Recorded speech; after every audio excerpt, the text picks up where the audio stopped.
السلام علیکم۔ بس ڈرامہ سے اور بسمل جس میں معصومہ نے سوچ لیا ہے کہ وہ توقیر صاحب کی بیوی اور بیٹے کو برباد کر کے رہے گی، ان سے اپنی باپ کی موت کا بدلہ لے گی۔ اصل میں تو یہ معصومہ اپنے باپ کی موت کی ذمہ دار خود ہے۔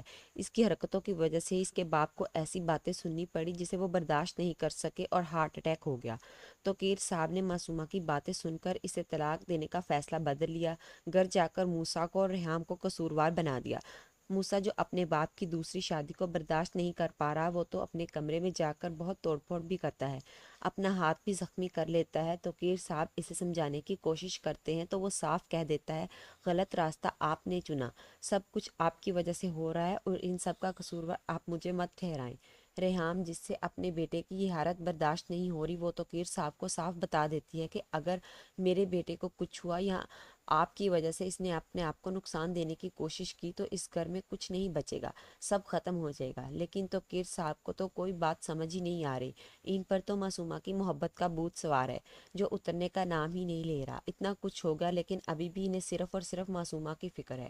موسیٰ غصے میں گھر سے چلا جائے گا۔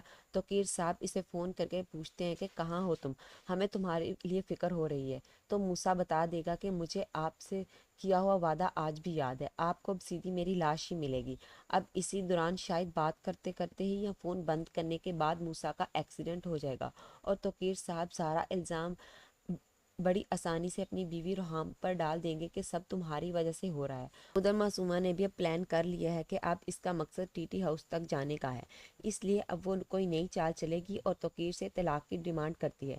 تو ویورس آپ کو کیا لگتا ہے، توقیر معصومہ کے کہنے پر اسے طلاق دے دے گا اور کیا موسیٰ ایکسیڈنٹ میں بچ جائے گا یا نہیں؟ اپنی قیمتی رائے کا اظہار کمنٹ سیکشن میں ضرور کیجیے۔ ملتے ہیں اگلی ویڈیو میں، تب تک کے لیے اللہ حافظ۔